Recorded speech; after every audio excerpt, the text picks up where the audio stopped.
Donald Trump அமெரிக்க ஜனாதிபதி ஆனதும் பல விடயங்களை அவர் நிறுத்தி வைத்திருந்தார். அதிலே முக்கியமான ஒரு விடயம்தான் இந்த USAID நிதியத்தை அவர் நிறுத்தி வைத்தது என்பது.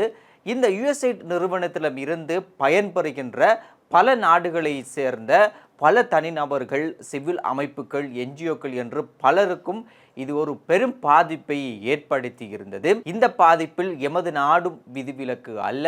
எமது நாட்டில் கூட USAID நிறுவனத்தின் மூலம் நிதியை பெறுகின்ற பல தனிநபர்கள் இருக்கிறார்கள், பல சிவில் அமைப்புகள் இருக்கிறது, பல NGOக்கள் இதன் மூலம் இதுக்கு பின்னால் இயங்கிக் கொண்டிருக்கிறார்கள். இவர்களுக்கும் இதன் மூலம் பெரும் பாதிப்பு என்பது ஏற்பட்டிருக்கிறது. இதனால் பாதிப்பு அடைந்த நிறைய பேர் ஆங்காங்கே புலம்பித் திரிவதையும் காணக்கூடியதாக இருக்கிறது. இவர்கள் மட்டும்தான் இந்த நிறுத்தி வைக்கப்பட்ட நிதியின் மூலம் பாதிப்படைந்திருக்கிறார்கள் என்று பார்த்தால் அவர்கள் மட்டுமல்ல, எமது பாராளுமன்றமும் பாதிக்கப்பட்டிருப்பதாக கூறப்படுகிறது. பாராளுமன்றம் என்பது ஒரு பழமையான கட்டிடமாக இருக்கிறது. அந்த கட்டிடம் என்பது கடுமையான சேதத்துக்கு இப்போது உள்ளாகி இருப்பதாக சொல்லப்படுகிறது. அதற்குள் இருக்கின்ற கூரைகளிலே நீர்க்கசிவு ஏற்படுவதாக சொல்லப்படுகிறது. அதுபோல் இந்த நீர்க்கசிவின் காரணமாக அந்த கட்டிடத்தில் இருக்கின்ற தூண்களிலே வெடிப்பு விழுந்திருப்பதாகவும், அதே நேரம் பாராளுமன்ற வளாகத்தில் இருக்கின்ற அந்த நீர் குழாய்கள் பராமரிப்பு இல்லாமல் சேதமடைந்திருப்பதாக சொல்லப்படுகிறது. எனவே இந்த பாராளுமன்ற வளாகம் என்பது திருத்த வேண்டிய ஒரு நிர்பந்தத்துக்கு தள்ளப்பட்டிருந்தது. பாராளுமன்றம் மட்டுமல்லாமல் ஜனாதிபதி செயலக கட்டிடமும் அதே போன்று சுதந்திர சதிக்க கட்டிடமும் கூட இவ்வாறான பிரச்சனைகளிலே இருக்கிறதாம். எனவே இவற்றை எல்லாம் திருத்தி முடிக்க வேண்டுமாக இருந்தால் 10 பில்லியன்கள் தேவைப்படுவதாக மதிப்பிடப்பட்டிருக்கிறது. எனவே இந்த 10 பில்லியனை ஒரு NGOக்களிடம் பெறுவது நல்லது என்று முடிவு செய்யப்பட்டு USAID-இடம் கேட்கப்பட்டிருந்ததாம். அவர்கள் அதற்கு செய்து தருகிறோம் என்றும் உறுதியும் அளித்திருந்தார்களாம். இந்த சூழ்நிலையில் தான் இந்த USAID நிதியை டொனால்ட் ட்ரம்ப் நிறுத்தி வைத்தார். இதனால் இந்த நிதி இன்னும் பார்லிமன்றத்துக்கு கிடைக்கப்பெறவில்லை. எனவே இந்த USAID நிறுவினால் பார்லிமன்றமும் ஒரு நிதி நெருக்கடியை சந்தித்திருக்கிறது. இப்போது இந்த பிரச்சனைகளை தீர்க்க வேண்டிய ஒரு கட்டாயத்துக்கு தள்ளப்பட்டிருக்கிறது. ஆனால் நிதி நெருக்கடியினால் இது தாமதமாகி வருகிறது என்றும் சொல்லப்படுகிறது. இதற்கிடையிலே பார்லிமன்றத்திலே இருக்கின்ற ஒரு மிக பெரும் பதவியிலே இருக்கின்ற ஒருவர் அண்மையிலே அவருடைய பதவியை ராஜினாமா செய்திருப்பதாக சொல்லப்படுகிறது. ஏன் இவர் அவருடைய பதவியை ராஜினாமா செய்தார் என்றால், இவர் எதிர்காலத்தில் மாட்டிக்கொள்வார் என்பதை தெரிந்து கொண்டு ஏற்கனவே அவர் தானாகவே அவருடைய பதவியை ராஜினாமா செய்திருப்பதாக சொல்கிறது. இவர் செய்கின்ற வேலை இதுதான். இலங்கை வெளிநாடுகளில், அதாவது எமது பக்கத்து நாடு ஒன்றுக்கும் அந்த நாட்டினுடைய அரசியலமைப்பை செய்வதற்காக வேண்டி சர்வதேச பிரதிநிதிகள் அழைக்கப்பட்டார்கள். அதிலே இலங்கை சார்பாக இலங்கை பிரதிநிதியாக இவர் அங்கே கலந்து கொண்டிருந்தாராம். அவர் அங்கு கலந்து கொண்டிருந்தது மட்டுமல்லாமல் அந்த அமைப்பிடம் இருந்து பணமும் பெற்றதாக சொல்லப்படுகிறது. இவ்வாறு இவர் பல விடயங்களில் இவ்வாறு இலங்கை பிரதிநிதியாக கலந்து கொண்டு அந்தந்த நாடுகளில் இருக்கின்ற அமைப்புகளிடம் பணம் பெற்றதாக குற்றம் சாட்டப்பட்டிருக்கிறது. இந்த குற்றங்கள் எதிர்காலத்தில் எதிர்வரும் நாட்களில் மாட்டிக்கொள்வோம் என்று தெரிந்ததன் காரணமாக இவர் அவருடைய பதவியை ராஜினாமா செய்திருப்பதாகவும் ஒரு செய்தி பரவி கொண்டு வருகிறது. இதற்கிடையில இந்த நாட்களில் இந்த உள்ளூராட்சி சபைகளை அமைப்பது தொடர்பாகத்தான் எல்லா கட்சிகளுக்கும் இடையிலே கடும் போட்டி நிலவி வருகிறது. இது குறித்து நாங்கள் கடந்த வீடியோக்களிலே நிறைய விடயங்களை நாங்கள் சொல்லி வந்திருந்தோம். இந்த கொழும்பு மாநகர சபையை கைப்பற்றுவது என்பதுதான் மிக பெரும் போட்டியாக இருக்கிறது. அதற்குள்ளே பல கட்சிகளும் பல டீல்களிலும் ஈடுபட்டு வருகிறது.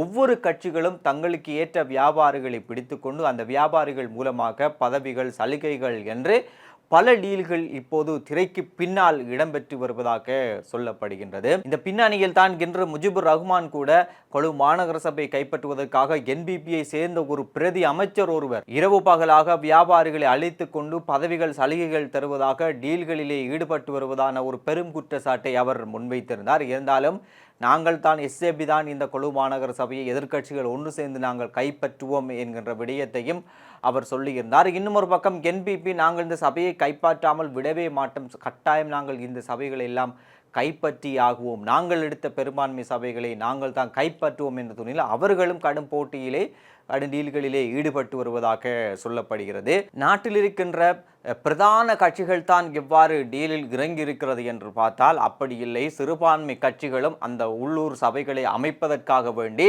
பல டீல்களை திரைக்கு பின்னால் செய்து கொண்டிருக்கிறார்கள். இதற்கு முன் தங்களை எதிரிகளாக காட்டிக்கொண்டு அரசியல் மேடைகளிலேயே தங்களை திட்டி தீர்த்தவர்கள் எல்லோரும் இப்போது தங்களுடைய கட்சிக்காகவும் தாங்கள் சபைகளை கைப்பற்றுவதற்காகவும் தங்களுடைய அரசியல் ஆதாயத்துக்காகவும் இப்போது அது எல்லாம் மறந்துவிட்டு வாக்களித்த அந்த மக்களுடைய அந்த நம்பிக்கையெல்லாம் துடைத்தெறிந்துவிட்டு இப்போது இவர்கள் டீலிலும் ஈடுபட்டு வருகிறார்கள். இந்த பின்னணியில் தான் கடந்த காலங்களில் பேசப்பட்டு வந்த ஒரு விடயம், அது குறித்து நாங்கள் ஏற்கனவே ஒரு வீடியோவிலேயும் விரிவாக பேசியிருந்தோம்.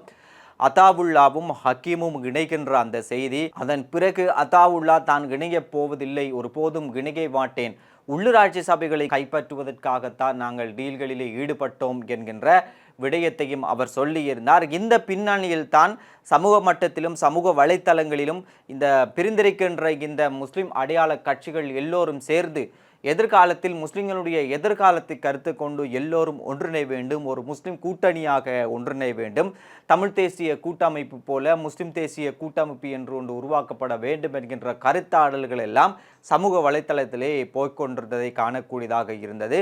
இருந்தாலும் இன்னும் ஒரு பக்கம் அந்த முஸ்லிம் கூட்டணிக்கு எதிரான ஒரு கருத்தும் சமூக வலைத்தளங்களிலே போய்கொண்டிருக்கிறது. அதுதான் இந்த உள்ளூராட்சி சபைகளுக்காகவும் தாங்கள் சபைகளை கைப்பற்றுவதற்காகவும் தங்களுடைய அரசியல் ஆதாயத்துக்காகவும் தங்களுடைய அரசியல் இருப்பை தக்க வைத்துக் கொள்வதற்காகவும் இவர்கள் ஒன்று சேர்கிறார்களே ஒழிய இவர்கள் ஏற்கனவே முஸ்லிம்களுக்கு எதிராக சமூகம் சார்ந்த ஒரு பிரச்சனை வருகின்ற போது, உதாரணமாக அல்கம திகன பிரச்சனைகளின் போது இப்போது ஒன்று சேர போகின்ற என்று சொல்கின்ற ஒன்று சேர்ந்து டீல்களை பேசுகின்ற இவர்கள் அப்போது ஒன்று சேரவில்லை.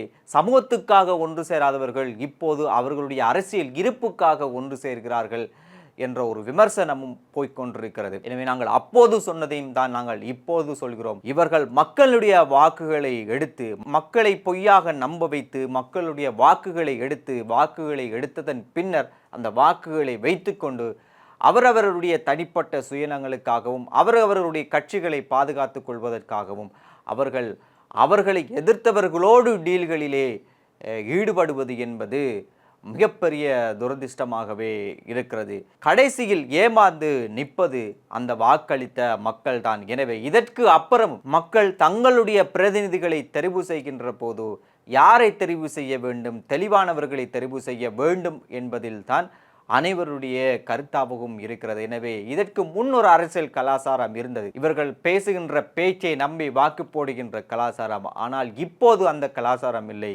இப்போது மக்கள் மிகவும் தெளிவாக இருக்கிறார்கள். யார் உண்மை பேசுகிறார்கள், யார் பொய் பேசுகிறார்கள் என்பது விடயத்திலே மக்கள் தெளிவாக இருக்கிறார்கள். எனவே இதற்கு அப்புறமும் இவர்களுடைய அரசியல் என்பது எடுபடாது என்பதுதான் உண்மை.